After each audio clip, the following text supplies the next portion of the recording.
Fui al aeropuerto con mi nuera y mi nieto para recibir a mi hijo, que regresaba después de un año de trabajo en el extranjero. De pronto, un guardia de seguridad se me acercó y me preguntó: «Señora, ¿dónde está la mujer que venía con usted?». Me sorprendí. ¿Se refiere a mi nuera? Ella acaba de entrar al baño. A través del radio del guardia, escuché una voz fría decir: «Ya salió corriendo hacia la puerta G, procedan a rodearla». Me quedé paralizada, sin entender qué estaba pasando, y saqué el teléfono rápidamente para llamarla, pero no respondió. El celular ya estaba apagado. 15 minutos después, la zona de llegadas internacionales era un caos. Pero antes de continuar, asegúrate de estar suscrito al canal y cuéntanos en los comentarios desde dónde estás viendo este video. Nos encantaría saber hasta dónde llegan nuestras historias de venganza. El ruido del aeropuerto de Madrid-Barajas me rodeaba, pero en mi mente solo resonaba un sonido: el anuncio de que el vuelo desde Nueva York había aterrizado. Yo estaba allí con mi nuera Isabel y mi nieto Ángel desde hacía casi una hora, sentados pacientemente bajo el enorme panel electrónico. Y entonces apareció la línea que más había esperado, brillando en un verde esperanzador: «Ha aterrizado». Había pasado exactamente un año desde que despedí a Armando, mi hijo, cuando se fue a trabajar al extranjero, también en este mismo aeropuerto. Sentí una alegría difícil de describir, una mezcla de emoción y nerviosismo. Apreté con fuerza la pequeña mano de Ángel. El niño también me miró, con esos ojos grandes llenos de entusiasmo. «Mamá, voy al baño un momento», dijo Isabel de repente, con un tono más apresurado de lo normal. «Me siento un poco mal».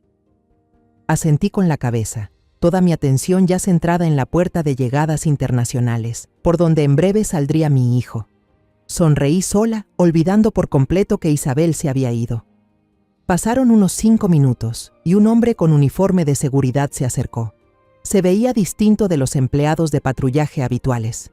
Su uniforme era más formal y, sobre todo, su mirada era afilada, como si estuviera cumpliendo una misión importante. No me miró directamente. Sus ojos inspeccionaron el lugar y luego bajó la voz para lanzar una pregunta inesperada y extraña. «Señora, ¿dónde está la mujer que venía con usted?». Me sorprendí y por reflejo señalé hacia la zona de los baños. «¿Se refiere a mi nuera? Ella acaba de entrar al baño». En cuanto terminé de hablar, un sonido estático salió del radio que llevaba en el hombro. Luego se escuchó otra voz, fría y clara, atravesando el ruido del aeropuerto. «Ya salió corriendo hacia la puerta G. Procedan a cercar la zona».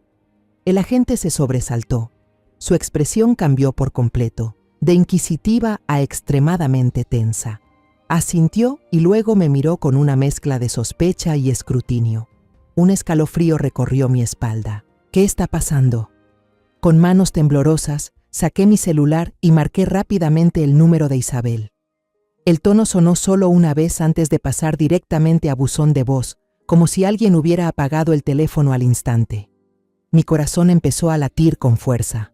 Al mismo tiempo, desde distintos puntos del lugar, decenas de hombres se movieron rápidamente, con armas en mano y placas de policía en el pecho, dispersándose por toda la sala de espera. Los pasajeros empezaron a notar algo extraño. Se escucharon murmullos. Algunos retrocedieron con miedo, otros levantaron sus teléfonos para grabar. Abracé a Ángel con fuerza. El niño empezó a asustarse y escondió la cara en mi pecho.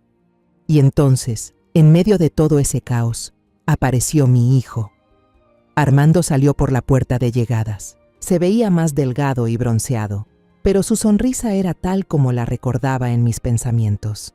Empujaba un carrito de equipaje lleno de maletas, y con la otra mano sostenía una pequeña bolsa de regalo cuidadosamente envuelta. Sus ojos buscaban con ilusión entre la multitud. Cuando los suyos se cruzaron con los míos, su sonrisa se amplió aún más, deslumbrante. Alzó la mano para saludar y comenzó a caminar rápidamente hacia nosotros, dejando atrás el carrito. «¡Mamá! ¡Ángel!». Cuando estaba a solo 5 metros de nosotros, 2 personas se le abalanzaron desde los lados. «¿Usted es Armando Herrera?». Se escuchó una voz fría. Armando se quedó paralizado, la sonrisa congelada en sus labios. Asintió, todavía con cara de desconcierto. «Sí, soy yo. ¿Qué sucede?». El sonido de las esposas resonó seco y cruel, cerrándose firmemente en sus muñecas. La bolsa de regalo cayó al suelo y su contenido se esparció por todas partes. Todo el mundo a mi alrededor se quedó en silencio. «¿Qué están haciendo?», grité, con la razón hecha trizas. Agarré a Ángel, que ya lloraba a gritos, y corrí hacia mi hijo. «Suelten a mi hijo, se están llevando al hombre equivocado». Armando estaba completamente fuera de sí. Intentaba zafarse en vano, el rostro desencajado por el miedo. ¿Por qué? ¿Qué hice mal? Un policía corpulento me detuvo. Su brazo era como una tenaza de hierro. Su voz era monótona, sin emoción, como la de una máquina. «Señora Herrera, cálmese. Él ha sido arrestado por estar vinculado a una red internacional de estafas. Por favor, acompáñenos a la estación para rendir declaración». Me zumbaban los oídos. El mundo que minutos antes rebosaba de alegría por el reencuentro, ahora se desmoronaba por completo. Solo pude mirar cómo se llevaban a mi hijo, con las manos esposadas a la espalda, entre flashes de cámaras y las miradas curiosas de todo el aeropuerto. La policía no me llevó de inmediato a una sala de interrogatorios. Nos condujeron a mí y a Ángel a una pequeña sala de espera, estéril, quizás reservada para casos especiales. Ángel seguía sollozando en mis brazos. Su cuerpo diminuto temblaba sin parar. Tenía que ser fuerte, por él. Con la mano temblorosa marqué el número de Elena, mi prima más cercana en Madrid. Mi voz se quebraba, ya no sonaba como mía. «Elena, ven al aeropuerto ahora mismo. Entra por la terminal internacional. Pregunta por la sala de seguridad. Llévate a Ángel, Armando, él». No pude terminar la frase. La garganta se me cerró. «La policía se lo llevó detenido. Tengo que irme ya». Elena llegó como una ráfaga de viento, pálida como una sábana. No preguntó mucho, solo asintió en silencio y extendió los brazos hacia Ángel. Sentí que me arrancaban el corazón cuando tuve que separar uno a uno los deditos de mi nieto de mi ropa.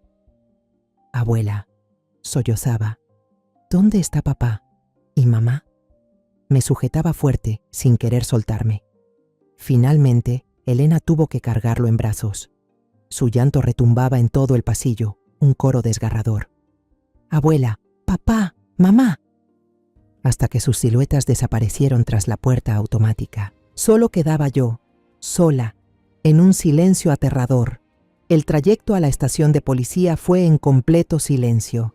El coche avanzaba por la autopista, pero yo no veía nada a través de la ventana. Me llevaron por un pasillo largo y helado, con luces fluorescentes que caían pálidas sobre el piso de baldosas brillantes. El olor a desinfectante y papeles viejos me golpeó en la nariz.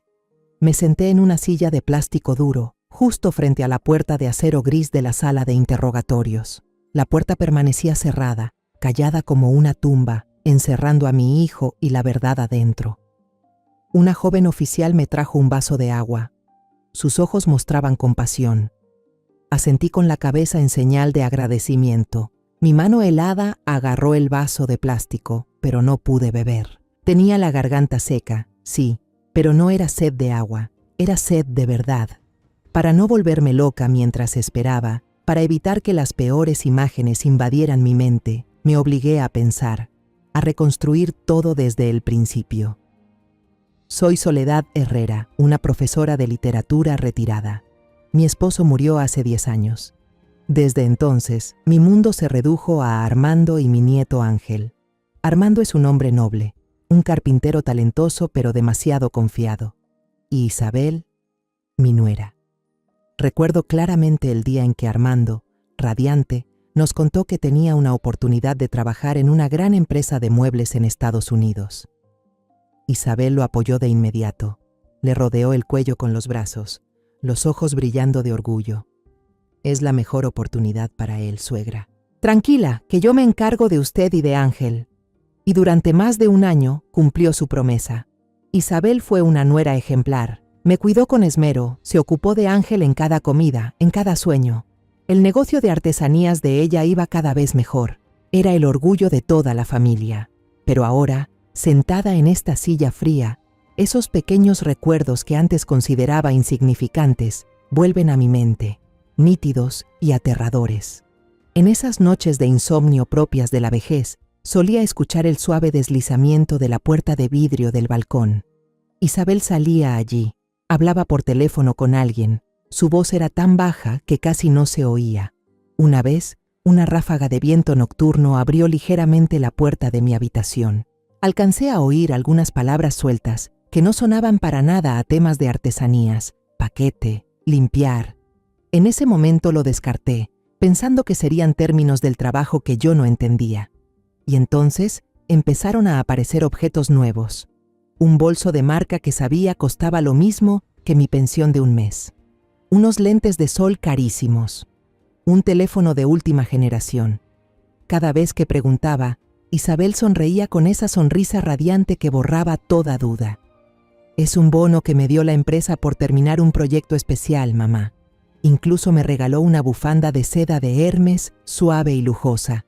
Te lo mereces, me dijo. Esa sonrisa, esas palabras, ahora que las recuerdo, me producen escalofríos. Y entonces, el recuerdo más claro, el más doloroso, volvió como una ola gigante. Fue una tarde de otoño, hace unos 3 meses. Yo estaba regando mis macetas de geranios en el pasillo, justo al lado de la oficina de Isabel. La puerta estaba entreabierta. Su voz se escuchaba con total claridad a través del teléfono, una voz fría y calculadora que nunca le había oído antes. No, no se puede usar mi cuenta. Es muy arriesgado. Usa la de Armando. Él está en Estados Unidos. No se va a enterar. Por ahí el dinero se va a ver más limpio. Limpio. Esa palabra se me clavó como una daga. Un escalofrío me recorrió la espalda. La mano me tembló y casi dejó caer la regadera. Estuve a punto de tocar la puerta, entrar y exigir una explicación. Pero la cobardía de siempre me detuvo. Me dije, seguramente es algo del trabajo, de impuestos o algo así. Ya estoy vieja, no entiendo estas cosas. No hay que ser desconfiada sin motivo, no vaya a ser que se moleste y se rompa la armonía en la familia. Me alejé en silencio, fingiendo que no había escuchado nada. Me incorporé de golpe en la silla de plástico. El tic-tac del reloj del pasillo sonaba constante, implacable. La puerta de la sala de interrogatorio seguía cerrada. El remordimiento y un miedo insoportable me apretaban el pecho hasta quitarme el aliento. No es que no supiera. La verdad es que elegí no saber. Yo misma me tapé los ojos y los oídos ante todas las señales extrañas, solo por mantener esa falsa apariencia de familia feliz. Y ahora mi hijo está pagando el precio por mi cobardía. Pasaron casi 3 horas. Yo seguía sentada en esa dura silla de plástico, con el cuerpo ya entumecido. Entonces, un clic seco rompió el silencio. La puerta gris de la sala de interrogatorio se abrió. Pero quien salió no fue mi hijo. Era un hombre de unos 50 años, vestido con un traje elegante, el cabello entrecano perfectamente peinado. Tenía la frente amplia y una mirada aguda, con la autoridad de quien está acostumbrado a manejar secretos terribles. No se parecía en nada a los policías uniformados que había visto antes. «¿Señora Herrera?» Su voz era grave y tranquila. Asentí de forma mecánica. «Soy el inspector jefe Morales, encargado principal de este caso». No dijo nada más en el pasillo, solo me hizo una seña para que lo siguiera a una pequeña oficina cercana. La habitación era ordenada, con una ventana que daba a un patio interior gris. Sobre el escritorio de madera oscura reposaba un expediente grueso. En la tapa había una etiqueta blanca con 2 palabras escritas a máquina: Armando Herrera. Mi corazón se hundió.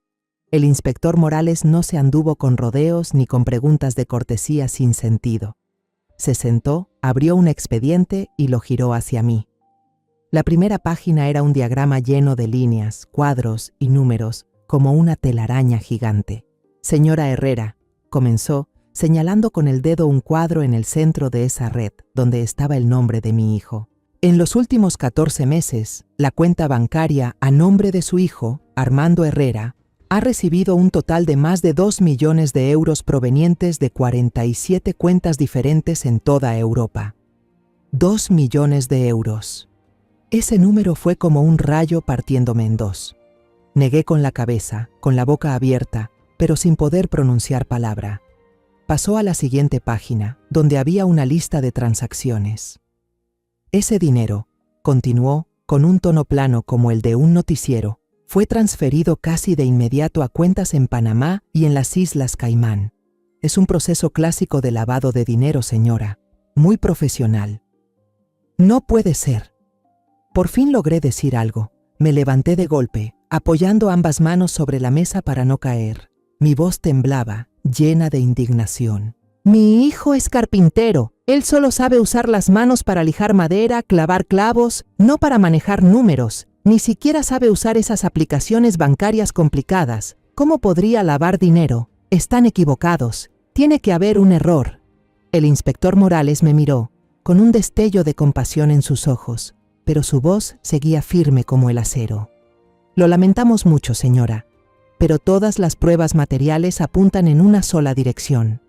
Pasó a otra hoja, donde había un escaneo de un contrato de apertura de cuenta empresarial. Esta firma, señaló la línea al final, es la de su hijo, ¿verdad? Era la firma de Armando, la letra inclinada hacia la derecha, inconfundible. Todos los documentos de apertura de cuentas, todas las autorizaciones para transferencias internacionales, llevan la firma de Armando Herrera. Me dejé caer de nuevo en la silla, sin fuerzas, como si algo me hubiera vaciado por dentro. Lo miré, casi rogándole. Por favor, déjeme verlo, solo 5 minutos. Necesito oírlo de su boca. El inspector Morales dudó un momento. Miró mis ojos desesperados. Luego suspiró y asintió. Me llevaron a otra zona del edificio, cruzando pasillos con barrotes helados. El sonido de los pasos del policía que me acompañaba retumbaba sobre el suelo de cemento. Armando estaba sentado en una sala pequeña, vacía. Solo había una mesa metálica atornillada al piso y 2 sillas. No había ventanas. No estaba esposado, pero un agente custodiaba la puerta por fuera, su cuerpo enorme bloqueando casi por completo la ventanilla de vidrio. Cuando entré, Armando levantó la vista. Su rostro estaba pálido, sin una gota de sangre. Los ojos rojos e hinchados. La ropa que había usado en el aeropuerto, esa que había elegido con tanta ilusión para volver a ver a la familia, ahora estaba arrugada y desacomodada. Me senté frente a él, temblando, y tomé sus manos heladas. «Armando», susurré. «¿Qué pasó? Dime la verdad». Armando me miró, los ojos llenos de lágrimas. Su voz temblaba, llena de vergüenza. «Isabel, fue Isabel, mamá». Empezó a contar. Ella dijo que necesitaba abrir una cuenta empresarial para importar materiales artesanales desde Asia para su nuevo negocio. Yo no entendía nada de eso. Respiró hondo, intentando calmarse. Un día antes de que yo volara a Estados Unidos, me citó en un café. Me entregó un montón de papeles y me apuraba. «Firma rápido, el abogado está esperando. Tiene que estar listo hoy para que la mercancía llegue a tiempo». Yo hojeé los documentos, vi el nombre de la empresa, vi las condiciones, pero todo era lenguaje legal, no entendía nada. Yo confiaba en ella, mamá. Solo pensé que la estaba ayudando a cumplir su sueño. Apoyó la cabeza sobre la mesa de metal, con los hombros temblando. Firmé sin leer bien una sola palabra, mamá. Donde ella señalaba, yo firmaba. Lo firmé todo. Una verdad cruel y dolorosa se revelaba, clara como el día. Mi hijo, por amor y confianza ciega, se convirtió en el chivo expiatorio en manos de su propia esposa. Justo en ese momento, la puerta de la sala se abrió de golpe. El inspector Morales entró, con el rostro inexpresivo. «Se acabó el tiempo, señora». Echó un vistazo a Armando, que estaba desplomado, y luego me miró. Sus ojos ahora tenían un brillo más frío. «Acabamos de recibir una actualización. La mujer que la acompañaba en el aeropuerto, Isabel Ramos, ha sido confirmada como la principal operadora de esta red en la sucursal de España. Ella ya tenía planeada su fuga desde antes de detectar nuestra presencia». Hizo una pausa, como si quisiera que cada palabra se clavara en mi mente, y soltó la frase final, la que destrozó cualquier esperanza por mínima que fuera. Todas las transacciones, todo el dinero ilícito, pasaron por cuentas a nombre de su hijo. Con la autora intelectual prófuga, legalmente, Armando Herrera será procesado por lavado de dinero y por ser cómplice en una red internacional de estafa. Un chivo expiatorio. Mi hijo era el chivo expiatorio perfecto. Un agente entró desde afuera, ayudó con suavidad a Armando a ponerse de pie. Mi hijo no se resistió, caminaba como una sombra sin alma, tambaleándose. Al llegar a la puerta, se volteó y me miró por última vez. En sus ojos no había enojo, solo una desesperación absoluta. Salí de la estación de policía cuando el cielo ya comenzaba a oscurecer. El mundo seguía su curso, los autos seguían apurados, la gente caminaba como siempre, pero mi mundo se había hecho pedazos. Lo primero que hice a la mañana siguiente fue buscar un abogado. Era mi única esperanza en ese momento. Fui al despacho del señor Álvarez, un abogado de mediana edad, conocido por su buen corazón, recomendado por una vieja amiga. Me recibió en una oficina acogedora, con estanterías de madera que llegaban hasta el techo. Escuchó mi historia con paciencia, incluso asintiendo de vez en cuando con expresión comprensiva. Pero cuando le entregué el resumen de cargos que el inspector Morales me había permitido fotocopiar, su amable sonrisa se fue desvaneciendo. Lo leyó una y otra vez, frunció el ceño y se recostó en su silla entrelazando las manos. «Señora Herrera», dijo con cortesía pero con distancia, «lamento mucho lo que está viviendo su familia, pero este caso es demasiado complicado y la evidencia es demasiado contundente. La firma de su hijo está por todas partes. Defenderlo será prácticamente imposible».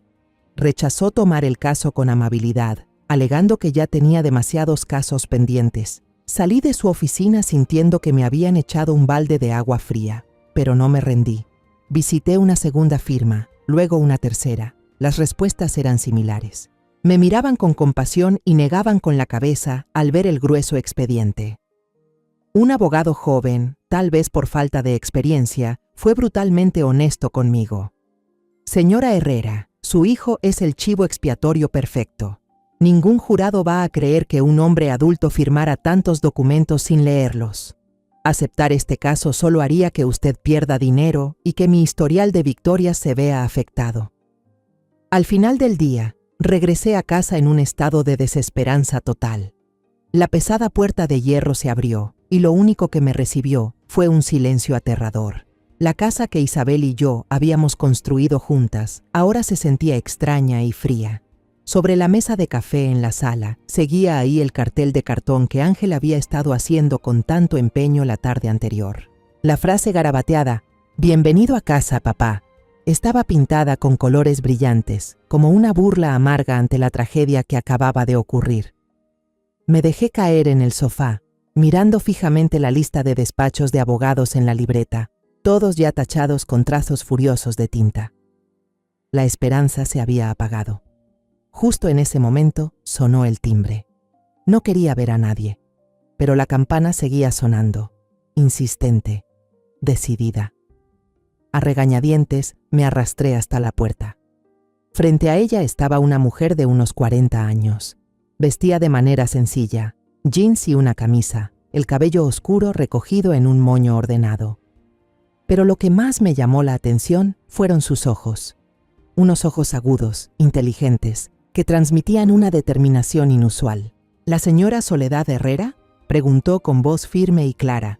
Asentí, todavía preguntándome quién era. «Soy la inspectora Consuela Vega», se presentó, mostrando una placa policial. «Pertenezco al equipo de delitos cibernéticos y he estado siguiendo la pista de Isabel Ramos desde hace tiempo». Escuchar el nombre Isabel Ramos salir de la boca de una desconocida me sobresaltó. Retrocedí un paso y la invité a pasar. Nos sentamos en la sala, justo al lado de ese cartel de bienvenida que ahora parecía una maldición. Consuela no fue directa al grano como el inspector Morales. Me preguntó por Armando. ¿Qué le gustaba comer? ¿Cómo era su personalidad? ¿Qué tal iba su trabajo de carpintero?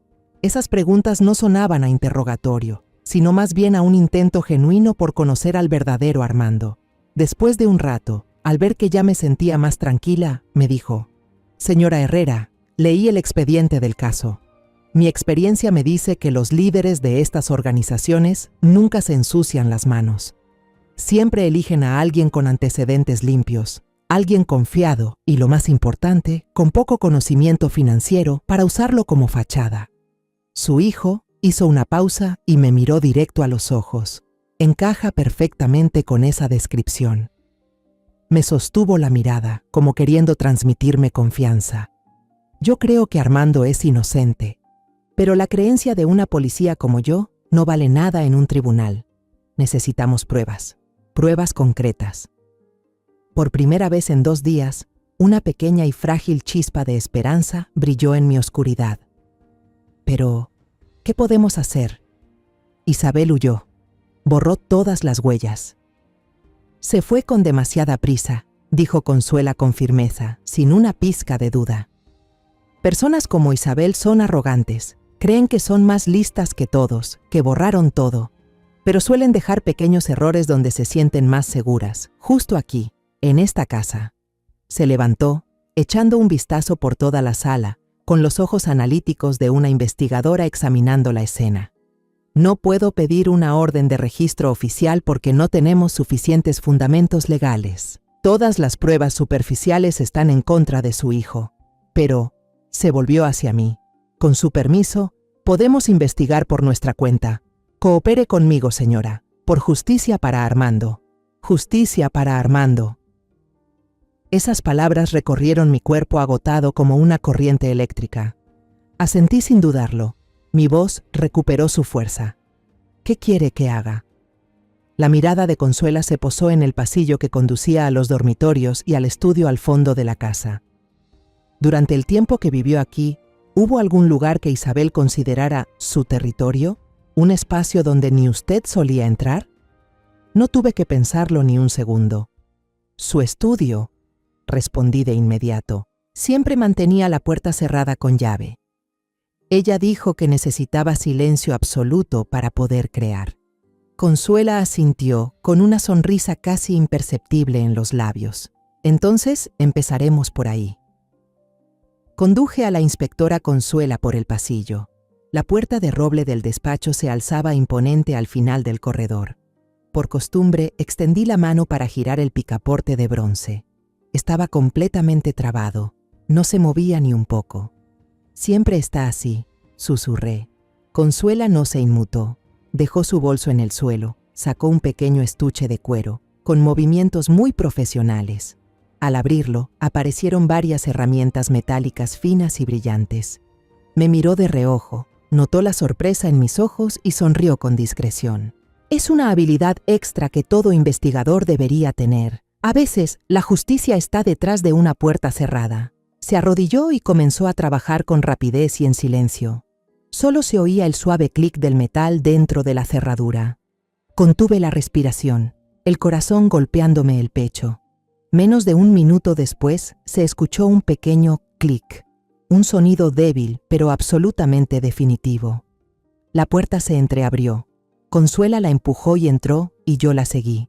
Un soplo de aire frío, con olor a papel nuevo y aromatizante caro, nos recibió de inmediato. La habitación apareció ante mis ojos como prueba de la obsesiva meticulosidad de Isabel. Todo estaba ordenado al punto de parecer estéril. El escritorio de nogal brillaba sin una mota de polvo, la computadora portátil cerrada con precisión, los libros alineados según el color del lomo, de blanco a negro, como un arcoíris drenado de vida. Ese orden clínico contrastaba brutalmente con el caos hecho trizas de mi vida en ese momento, y me produjo escalofríos. Consuela se puso unos guantes de goma y me pasó un par. Señora Herrera, usted vive aquí, conoce mejor que yo cómo Isabel organizaba todo. Busque cualquier cosa que se vea fuera de lugar, cualquier objeto que no encaje.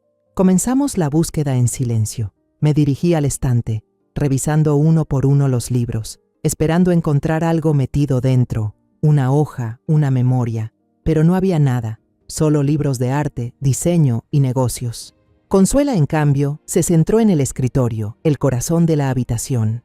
Abrió cada cajón de forma metódica. El primero estaba lleno de artículos de oficina de lujo, plumas fuente bañadas en oro, blocs de notas con el logo de la empresa de Isabel.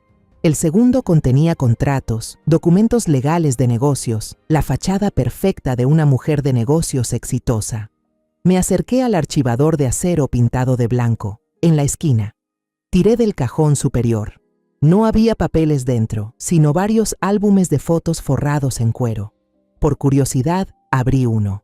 Sentí una punzada helada en el corazón. Eran fotos de la boda de Armando e Isabel, la sonrisa radiante de mi hijo junto a la mujer que lo había llevado a prisión. En la página siguiente, una imagen de Ángel recién nacido, pequeñito y rojo en los brazos de su madre. Isabel había guardado con cuidado esos recuerdos, como si realmente fuera parte de esta familia. O quizás solo era otro fragmento más de su fachada perfecta. Venga a ver esto. La voz de Consuela me sacó de mi ensimismamiento. Estaba revisando el cajón inferior del escritorio. Estaba casi vacío, solo tenía unos cuantos clips, pero ella no miraba el contenido, sino que golpeaba suavemente el fondo del cajón con los dedos. El sonido era más grave y denso que en las otras partes. Algo no estaba bien.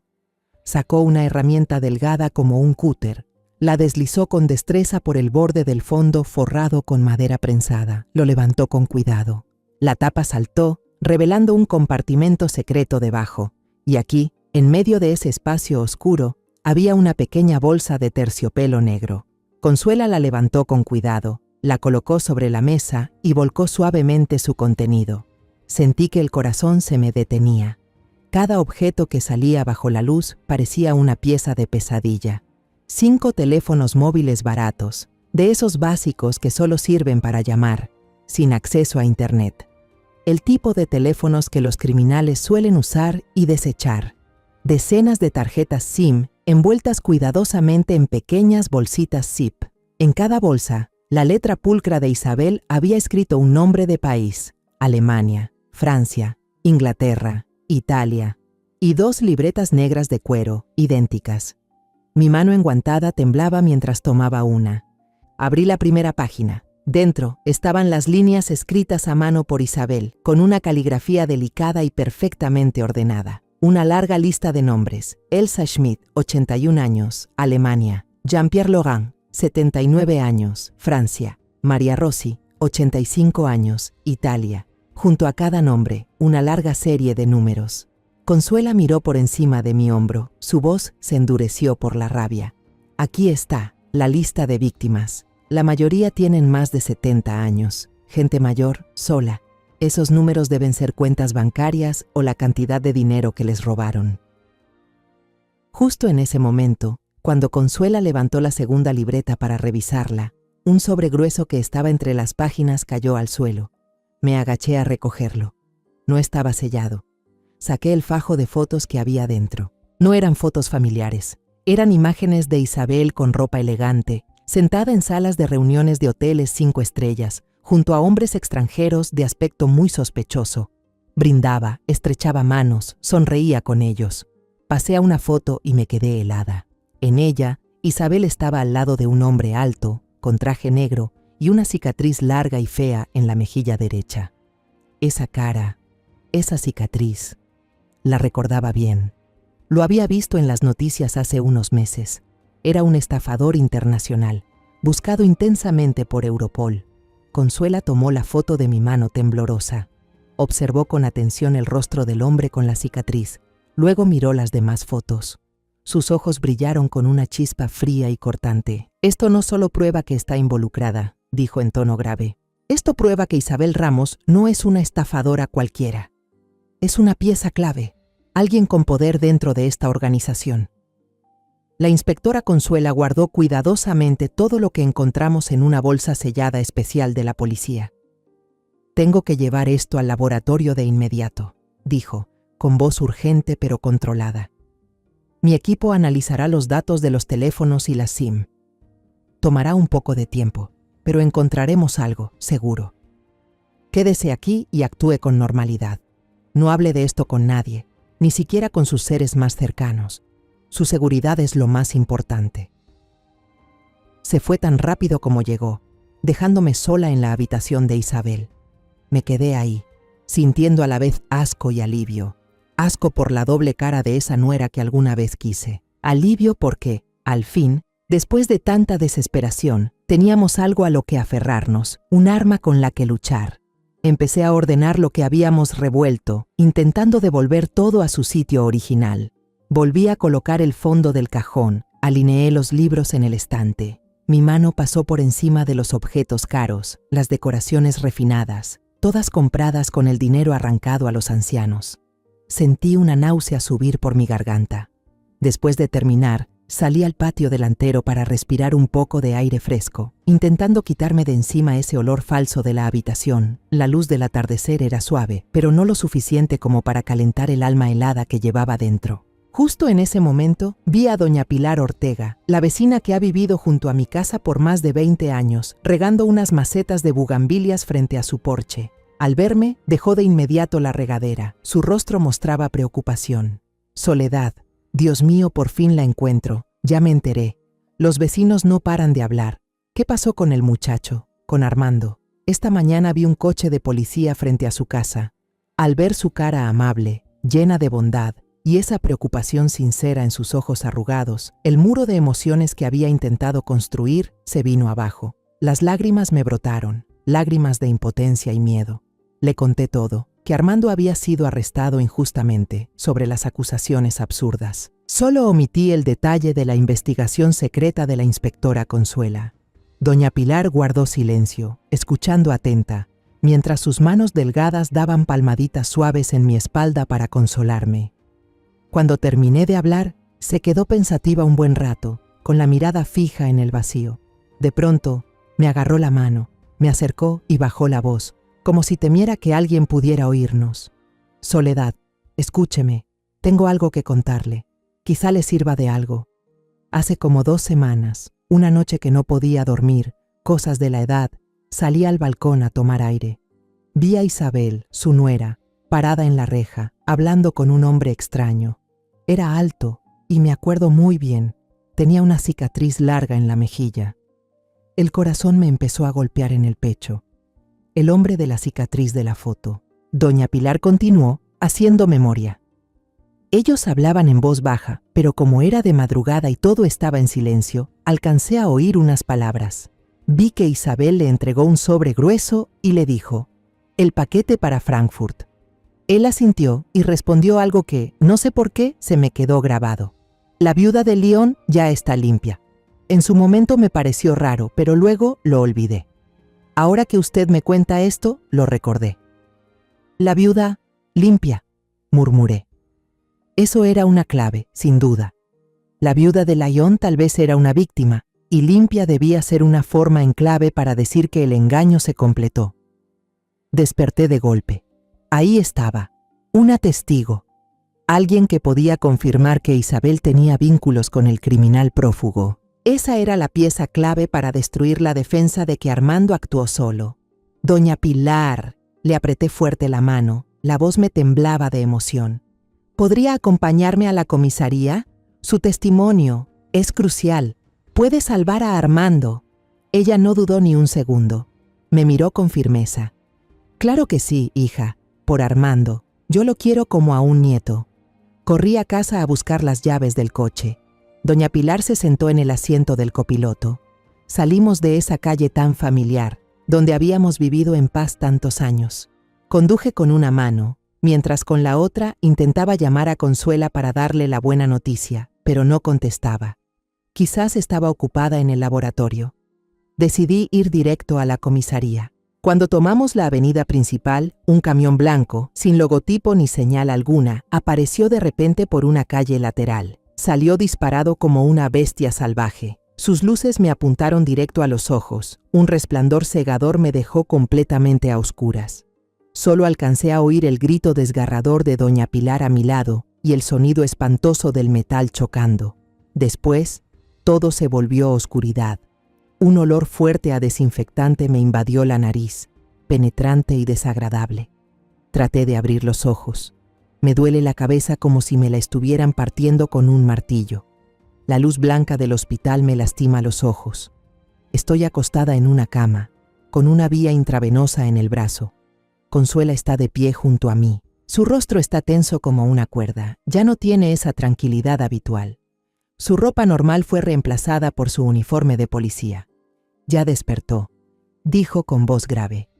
Solo sufrió una conmoción leve y algunos moretones. Estará bien. ¿Doña Pilar? Pregunté, con la garganta seca. Cada palabra dolía al salir. Consuela guardó silencio un segundo que se sintió como un siglo. Evitó mirarme a los ojos. La mujer que iba con usted no sobrevivió.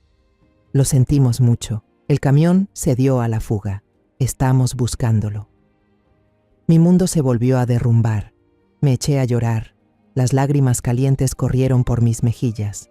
Lágrimas de miedo, de dolor, por perder a una vecina tan buena y de una rabia insoportable. Entre sollozos, le conté a Consuela lo que doña Pilar me había dicho, sobre el hombre con cicatriz, sobre el paquete y la viuda de León. Consuela puso una mano firme en mi hombro, dándome fuerzas con ese simple gesto. Señora Herrera, ¿ya lo entiende? Ellos no solo estafan. Están dispuestos a matar para silenciar a quienes saben demasiado. Esta lucha ya no es solo por su hijo. En ese momento supe que tenía razón. El miedo que sentía se convirtió en odio. No me iba a rendir, iba a pelear. Por Armando y por doña Pilar, la vecina valiente que pagó un precio demasiado alto por decir la verdad. Los 2 días siguientes en el hospital se sintieron como 2 años.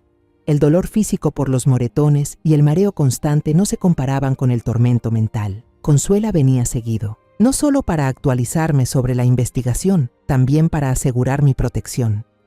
Siempre había un policía vestido de civil en la puerta de mi habitación, vigilando día y noche. Su presencia silenciosa me hacía sentir segura, pero también me recordaba que el peligro estaba muy cerca. En los momentos a solas, la culpa me ahogaba.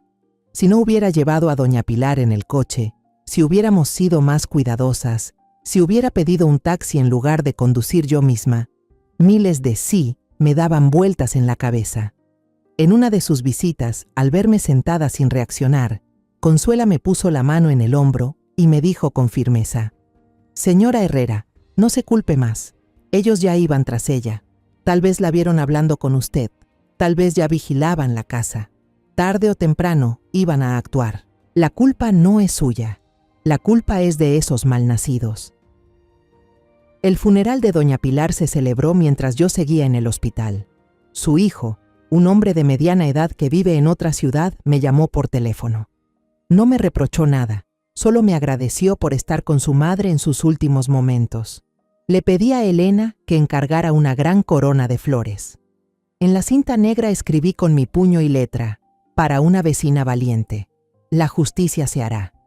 No era solo una promesa para doña Pilar, era un juramento conmigo misma. El día que me dieron de alta, fue la propia Consuela quien vino a buscarme en coche. De camino a casa, mientras el auto avanzaba por las calles que también conocía, me dio la primera buena noticia. Encontramos el camión, dijo, con la mirada fija en el camino.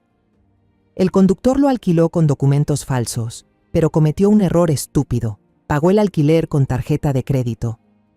A pesar de que esa tarjeta también era falsa, creada con información robada, la transacción dejó un rastro digital que mi equipo no pudo ignorar. Consuela explicó que el equipo de investigación de crímenes cibernéticos que lidera había seguido ese rastro hasta un cibercafé de mala muerte en una zona obrera a las afueras de Madrid. Gracias a las cámaras de seguridad del lugar, lograron obtener una imagen nítida del sospechoso en el momento exacto en que realizaba la transacción en línea. «Y ese rostro», dijo Consuela, con un tono de satisfacción imposible de ocultar, «coincide perfectamente con un perfil en la base de datos de Europol. Su nombre real es Álvaro Gutiérrez. Es un matón al servicio de organizaciones criminales, con antecedentes por agresión y extorsión. ¿Y sabes qué más? Su rasgo más distintivo es una cicatriz larga en la mejilla derecha». Solo unas horas después de confirmar su identidad, la policía irrumpió en un hostal barato donde Álvaro se escondía. No ofreció resistencia, como si ya supiera que ese día iba a llegar. Consuela me llevó de regreso a casa, se aseguró de que todo estuviera en orden y luego volvió a la comisaría para participar directamente en el interrogatorio. Esa misma noche, me llamó por teléfono para contarme lo ocurrido. Al principio, era como una piedra, relató Consuela. Repetía la misma frase una y otra vez. Fue un accidente de tráfico. Me asusté y huí. Insistía en que no sabía quién era Isabel y que no tenía relación con ninguna red delictiva. Interpretaba perfectamente el papel de un camionero asustado por haber atropellado a alguien. Lo interrogaron durante 24 horas seguidas. Los investigadores más experimentados se turnaron para interrogarlo, usando todo tipo de tácticas, desde las más duras hasta las más suaves, pero no lograron sacarle nada. Finalmente, decidí intentar algo distinto, dijo Consuela con un tono más serio. Ya no entré a la sala como una inspectora de policía, entré con unas fotos. Había impreso en color las fotos de las víctimas que encontró en el cuaderno de Isabel. Personas mayores, bondadosas, sonriendo con sus nietos en fotos familiares. Las colocó sobre la mesa metálica, justo frente a Álvaro. Comenzó a hablar, con una voz tranquila, pero con palabras tan filosas como cuchillos. Esta es la señora Schmidt, 82 años, de Berlín. Todo su dinero para la jubilación desapareció. Tuvo que vender la casa donde vivió toda su vida y mudarse a un asilo del gobierno. Le empujó otra foto. Este es el señor Dubois, 78 años, de Lyon. Era viudo. Después de darse cuenta de que había entregado todos sus bienes a unos estafadores, se quitó la vida. Viudo de Lyon, susurré por teléfono. Las palabras de doña Pilar. Consuela siguió. Colocó encima una foto de retrato de doña Pilar. Y esta es doña Pilar Ortega, 65 años, una vecina amable. La mataron solo por haber escuchado por accidente una conversación que no debía oír. Tenía 3 nietos que la estaban esperando en casa. Finalmente, Consuela lo miró directo a los ojos, con una voz gélida.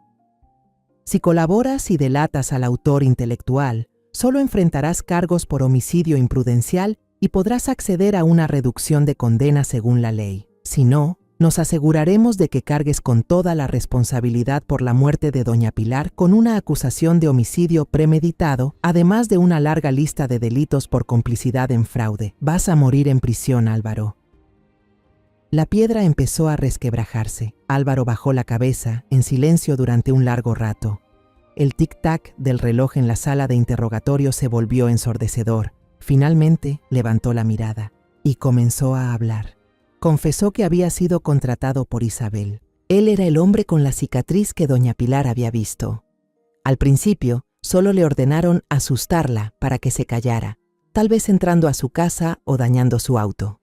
Pero al ver que nosotros conducíamos apresuradamente hacia la comisaría, se asustó y llamó a Isabel. La orden fue actuar con más contundencia. Y luego, él reveló la información más importante, una carta bajo la manga que nadie esperaba. Isabel, ella es muy precavida, dijo Álvaro, con la voz ronca. Tiene algo que llama seguro, un disco duro externo. Ahí está todo. Una lista completa de las víctimas, grabaciones de llamadas de estafa, esquemas de transferencias de dinero y, lo más importante, grabaciones de las reuniones internas de toda la red, donde se escuchan las voces de los cabecillas. Ella dijo que si le pasaba algo, eso se publicaría automáticamente. ¿Dónde está ese disco duro?, preguntó Consuela, insistente. Álvaro negó con la cabeza.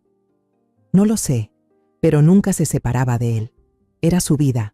Si encuentran a Isabel, encontrarán ese disco.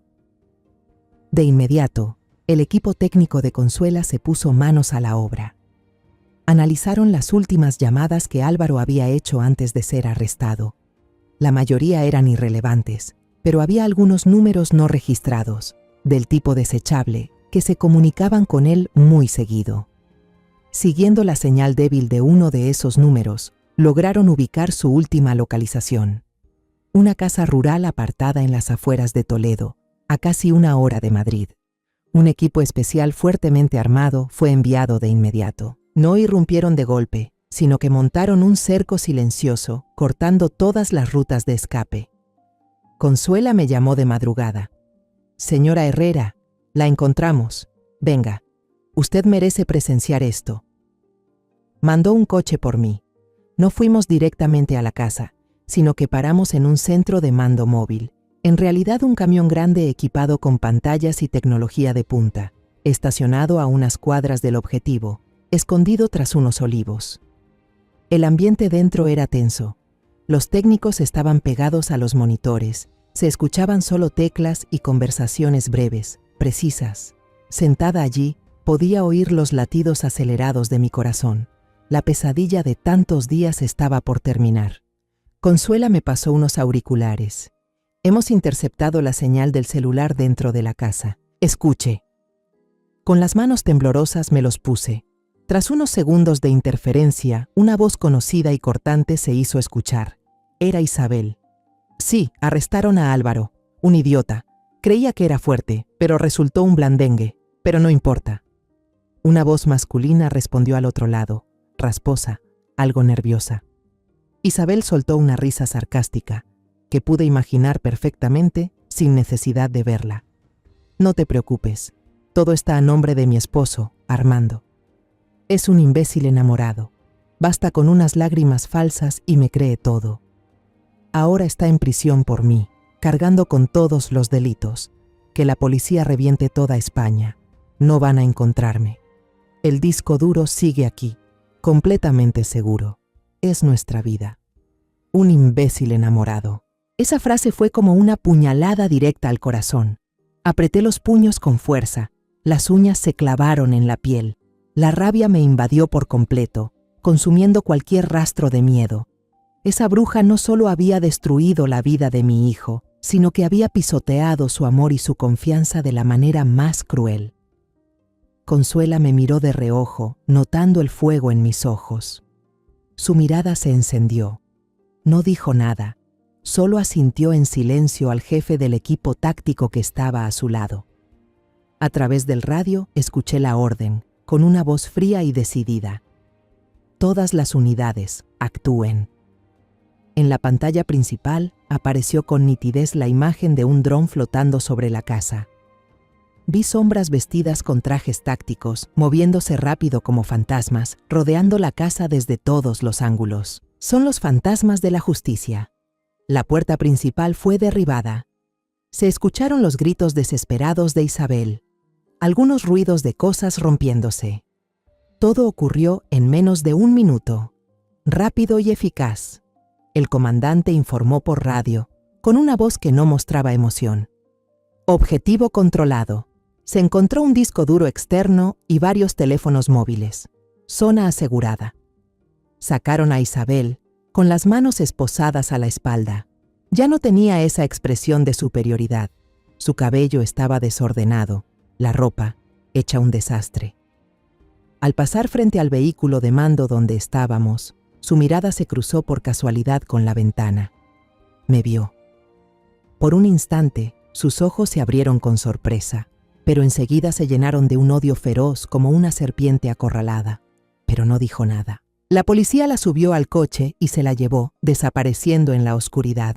Solo unas horas después, con las pruebas irrefutables del disco duro y la grabación de su confesión, se firmó de inmediato la orden de liberación para Armando.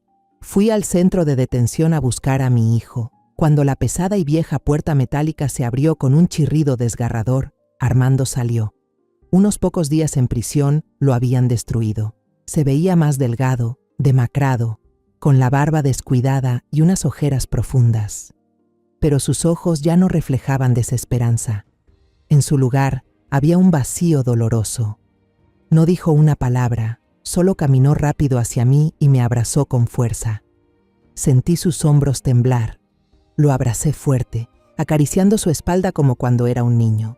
En el camino de regreso, finalmente habló, con la voz ronca por no haber hablado en días. No puedo creerlo, mamá. La persona que más amaba, la madre de mi hijo, pudo hacerme algo así. ¿Cómo pude ser tan ciego? Cuando llegamos a la casa de siempre, Elena ya había traído a Ángel. El niño estaba sentado en el sofá, con una expresión triste. Pero al ver a Armando entrar, sus ojos se iluminaron. Gritó, «¡Papá!», con una voz clara, y corrió como una flecha hacia los brazos abiertos de su padre. Armando se arrodilló, abrazó con fuerza a su pequeño y hundió el rostro en su suave cabecita. Al ver esa escena, Supe que la peor pesadilla de mi vida había terminado. Pero también supe que mi hijo había cambiado para siempre. La cicatriz en su corazón nunca sanaría del todo. Me miró, y sus ojos ahora estaban llenos de una determinación inquebrantable. Todo se acabó. Me voy a divorciar, dijo con firmeza. Voy a luchar por la custodia de Ángel. No voy a permitir que mi hijo crezca con una madre así. Unas semanas después, el día del primer juicio, el cielo de Madrid estaba gris. Yo, Armando y la inspectora Consuela estábamos sentados en la primera fila reservada para testigos y personas involucradas. Armando vestía un traje formal, pero aún tenía el rostro demacrado. Se sentó erguido, con la mirada fija al frente, sin titubear. La sala del tribunal era amplia, solemne, con bancos de madera de roble antiguos y el escudo nacional dorado colgado en lo alto, detrás del juez. El ambiente estaba cargado de tensión. Los periodistas llenaban los asientos traseros y sus cámaras parecían cañones negros apuntando directo al banquillo. El caso de fraude transnacional con implicaciones de asesinato había sacudido al país, e Isabel era el centro de toda la atención. La puerta lateral se abrió. 2 agentes escoltaron a Isabel al interior. Llevaba un uniforme de prisionera gris, holgado, se veía mucho más delgada y pálida. Su melena brillante de antes ahora estaba recogida apresuradamente en la nuca, dejando al descubierto una frente descolorida. Caminaba con la vista clavada en el suelo, sin atreverse a mirarnos ni una sola vez. Álvaro Gutiérrez y los otros cómplices de la red también fueron ingresados después, sentados en la banca de los acusados junto a ella. La cicatriz en la mejilla de Álvaro se veía aún más intimidante bajo la luz del tribunal. Fui llamada como la primera testigo. Cuando me levanté, todas las miradas en la sala se clavaron en mí. Respiré hondo, puse la mano sobre la Biblia y juré decir la verdad. El fiscal, un hombre de mediana edad con voz firme y cortante, empezó a preguntarme sobre la vida diaria con Isabel, sobre las señales sospechosas que, en mi ingenuidad, pasé por alto. Conté todo, desde las llamadas secretas por la noche, los artículos de lujo demasiado caros, hasta aquella frase fatal sobre usar la cuenta de Armando para que el dinero se viera más limpio. Cuando relaté con detalle cómo, junto a la inspectora Consuela, descubrimos la bolsita de terciopelo negro en el cajón secreto y los cuadernos con los nombres de las víctimas ancianas, la sala quedó en completo silencio.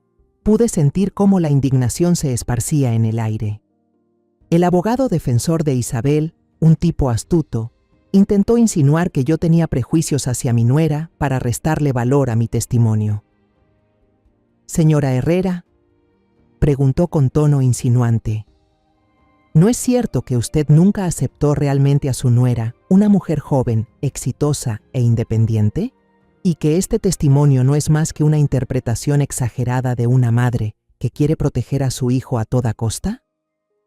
Lo miré directo a los ojos. Mi voz ya no temblaba. Era firme y segura. Quise a Isabel como a una hija. Me sentía orgullosa de ella. Pero mi imaginación no pudo haber inventado decenas de tarjetas SIM de toda Europa. Tampoco pudo haber inventado una lista de ancianos que fueron estafados hasta quedarse sin nada. Y desde luego, mi imaginación no pudo haber fabricado las fotos donde aparece junto a criminales buscados internacionalmente. Se escucharon murmullos en la sala. El abogado se quedó sin palabras y no preguntó más. En los días siguientes se presentaron las pruebas del disco duro. Eran golpes demoledores, imposibles de negar. Las grabaciones se reprodujeron ante el tribunal. La voz arrogante de Isabel resonaba en toda la sala, delatándola a ella y a sus cómplices. Todos contuvieron la respiración al escuchar los planes fríamente discutidos para estafar, las risas repugnantes mientras presumían el dinero que habían robado. Luego fue el turno de Isabel. Se levantó con su figura frágil. Todos pensaban que negaría todo, que culparía a las circunstancias. Pero no. En cambio, decidió confesarlo todo. Su voz era monótona, sin emoción, como si estuviera leyendo un informe sobre la vida de otra persona. Contó que 2 años atrás, después de fracasar en una inversión en criptomonedas, había quedado con una deuda enorme con prestamistas. Estos la amenazaron con hacerle daño no solo a ella, sino también a Armando y Ángel. Fue entonces, dijo mirando un punto perdido, cuando un socio se me acercó. Me prometieron pagar la deuda y darme una vida cómoda, con la condición de que participara en su proyecto. Al principio, pensé que solo ayudaría en unas pocas transacciones menores. Luego, relató con más detalle cómo operaban, cómo cazaban ancianos solitarios en redes sociales y foros. Creamos sitios web falsos de sorteos, centros de atención al cliente ficticios. Cuando las víctimas llamaban, les pedíamos el código OTP del banco para confirmar el premio. En cuanto lo conseguíamos, el equipo técnico vaciaba sus cuentas en segundos. Cuando el fiscal le hizo la última pregunta, ¿por qué eligió a su propio esposo, Armando Herrera, como chivo expiatorio? Por primera vez Isabel giró la cabeza y miró hacia nosotros. Su mirada estaba vacía, sin un ápice de arrepentimiento. Porque necesitaba un reemplazo perfecto, dijo con voz helada. Alguien con un historial limpio, sin antecedentes penales. Alguien que viviera en el extranjero para dificultar el rastreo. Y lo más importante, alguien que confiara plenamente en mí, dispuesto a firmar cualquier cosa que yo le diera. Armando tenía todo eso. Armando, sentado a mi lado, apretaba los puños con tanta fuerza que los nudillos se le pusieron blancos. Coloqué mi mano suavemente sobre la suya, en un gesto de consuelo. Tras varios días de juicio, el tribunal finalmente emitió su veredicto. El juez, con el rostro serio, leyó la sentencia con una voz que retumbó en toda la sala solemne. Isabel Ramos fue condenada a 25 años de prisión por múltiples cargos. Liderar una organización de estafa estructurada, lavado de dinero, obstrucción a la justicia y complicidad en el homicidio involuntario de la señora Pilar Ortega. Álvaro Gutiérrez, por haber colaborado con las autoridades, recibió una condena de 10 años. Los demás cómplices de la red recibieron penas que iban de 5 a 15 años. La justicia, aunque tardía, había sido servida. Cuando la policía se llevó a Isabel, ella pasó frente a nuestras filas. Armando se puso de pie. Sus miradas se cruzaron por un instante. En los ojos de ella había un vacío aterrador. En los de mi hijo ya no quedaba amor ni dolor, solo una mirada fría y firme. La puerta del pasado se cerró, para siempre. Salimos del tribunal. El sol, tras muchos días nublados, apareció de golpe, obligándome a entrecerrar los ojos. La tormenta había pasado de verdad. Unos meses después del juicio, vendimos la casa en Madrid. Ya no podíamos vivir ahí. Cada rincón, cada objeto estaba impregnado de recuerdos, tanto de una felicidad falsa como de un dolor real. El despacho de Isabel era como una cicatriz en la casa, y la sala me recordaba el día en que arrestaron a Armando. Esa casa había muerto para nosotros. Nos mudamos a un pequeño pueblo costero en Asturias, al norte de España. Un lugar donde el aire puro huele a sal y el sonido constante de las olas puede aliviar cualquier herida del alma. Compramos una casita blanca con ventanas de marcos azul celeste y, lo más importante, un jardincito lleno de bugambilias y lavanda. Armando tramitó el divorcio rápidamente. Isabel, desde la cárcel, no apeló ni pidió la custodia del niño. Había cortado todo lazo con el mundo que dejó atrás, hundiéndose en la oscuridad que ella misma había creado. Mi hijo obtuvo la custodia total de Ángel. Con el dinero de la venta de la casa y parte de mis ahorros de toda la vida, decidí cumplir un sueño que llevaba años guardando: abrir una pequeña panadería. La llamé La Paz, porque después de todas las tormentas, eso era lo único que anhelábamos. Cada mañana me despierto cuando aún está oscuro, mientras el pueblo entero sigue dormido. El olor a harina, mantequilla, canela y chocolate derretido llena mi pequeña cocina. Medir, amasar, dar forma y esperar los panes se ha convertido en una terapia para mi alma. Encuentro calma en cada movimiento repetitivo. Encuentro alegría al crear dulces que dan felicidad a los demás. La panadería La Paz pronto se volvió el lugar favorito de los locales. Desde pescadores que pasan por un croissant caliente antes de salir al mar, hasta niños que corren después de clases por una galleta de chocolate. Armando también comenzó una nueva vida. No regresó a Estados Unidos.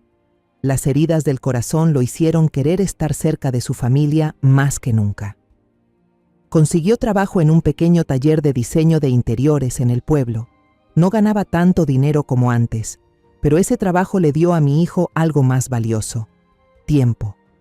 Cada tarde, a las 4:30 en punto, salía del taller para ir a recoger a Ángel a la escuela. A menudo los veía caminando juntos por la playa, de la mano, construyendo castillos de arena enormes y luego observando cómo las olas los arrastraban. Por la noche, después de la cena, le enseñaba a Ángel con paciencia, leyéndole cuentos de caballeros valientes y princesas bondadosas. Estaba cumpliendo el papel de padre y madre de una forma admirable, con todo su amor y ternura. A veces, en los momentos tranquilos, Ángel todavía preguntaba por su mamá. Las preguntas inocentes de un niño me rompían el corazón. Abuela, ¿dónde está mi mamá? ¿Por qué no vuelve con papá y conmigo? Armando nunca le mentía a su hijo. Lo abrazaba fuerte y le respondía con voz cálida y suave. Mamá cometió un error, hijo, y ahora está en un lugar muy lejano tratando de arreglarlo. Pero nunca lo olvides. Ella te ama muchísimo. Un domingo, mientras colocaba unas tartas de fresa recién horneadas en el estante, un coche familiar se detuvo frente a la panadería. Consuela bajó del vehículo. Ya no llevaba uniforme de policía, solo un vestido floreado sencillo. Se veía relajada y feliz. «¡Capitana Vega!», sonreí con alegría y corrí a abrazarla. Después de resolver un caso importante, la habían ascendido. Trajo como regalo para Ángel un modelo precioso de un barco pirata. Nos sentamos en el pequeño jardín detrás de la panadería, bajo una pérgola cubierta de bugambilias floreadas, tomando café y comiendo croissants recién salidos del horno. La prensa la había llamado heroína, pero cuando lo mencioné, Consuela solo negó con la cabeza. «La verdadera heroína es usted, doña Soledad», me dijo con una mirada sincera. Si no fuera por su fe inquebrantable en su hijo, si no fuera por su valentía al enfrentarse al peligro, tal vez Armando seguiría en prisión e Isabel aún andaría suelta por ahí haciendo daño a más personas. Cuando Consuela se preparaba para irse, Armando y Ángel regresaban de la playa. Ambos traían algunos granitos de arena en el cabello y la piel bronceada por el sol. Ángel corrió a enseñarle a Consuela una concha brillante y hermosa que acababa de encontrar. Al ver esa escena, al ver la sonrisa en el rostro de mi hijo, una sonrisa que ya no era forzada, sentí cómo una calidez y gratitud profunda me llenaban el alma. Esa noche, después de cerrar la panadería, me quedé en la cocina familiar limpiando los últimos utensilios de repostería. A través de la ventana miré hacia el jardín. Armando empujaba el columpio de Ángel. Las risas claras del niño se mezclaban con el suave rumor del mar a lo lejos y el aroma persistente de los pasteles recién horneados. Alguna vez creí que vivir con rectitud, amar y confiar era suficiente para proteger a quienes uno ama. Pero la tragedia me enseñó una lección amarga. A veces, la confianza ciega es la trampa que puede arruinar nuestro futuro. Elegí callar ante mis sospechas. Preferí mantener la paz en lugar de buscar la verdad, y el precio fue que mi hijo casi pierde su vida por depositar su fe en la persona equivocada. Ahora entiendo que la justicia no siempre llega sola y que la verdad no aparece por sí misma. Debemos salir a buscarla, con valentía, sin rendirnos, incluso si eso significa adentrarnos en la oscuridad y enfrentarnos a los más despiadados. La historia de venganza que acabo de contarles durante esta última hora no fue para alimentar el odio, sino para recuperar la justicia que fue pisoteada, para mi hijo, para el vecino valiente que cayó y para mi propia conciencia. Nunca guarden silencio cuando su intuición les dice que algo anda mal, porque a veces actuar a tiempo puede salvar una vida entera. Los nombres y lugares en esta historia han sido modificados para proteger la identidad de las personas involucradas. No la contamos para juzgar, sino con la esperanza de que alguien escuche y se detenga a reflexionar. ¿Cuántas madres están soportando en silencio dentro de sus propios hogares? Sinceramente me pregunto, si tú estuvieras en mi lugar, ¿qué harías? ¿Callarías para no causar problemas o te atreverías a enfrentar todo para recuperar tu voz? Me encantaría saber tu opinión sobre esta historia de historias que duelen o cualquier sugerencia para mejorar nuestro contenido. Que Dios siempre bendiga, y yo tengo la certeza de que el valor nos llevará a días mejores. En la pantalla final te dejaré 2 de las historias más queridas del canal. Estoy segura de que te sorprenderán. Gracias por haberte quedado conmigo hasta este momento.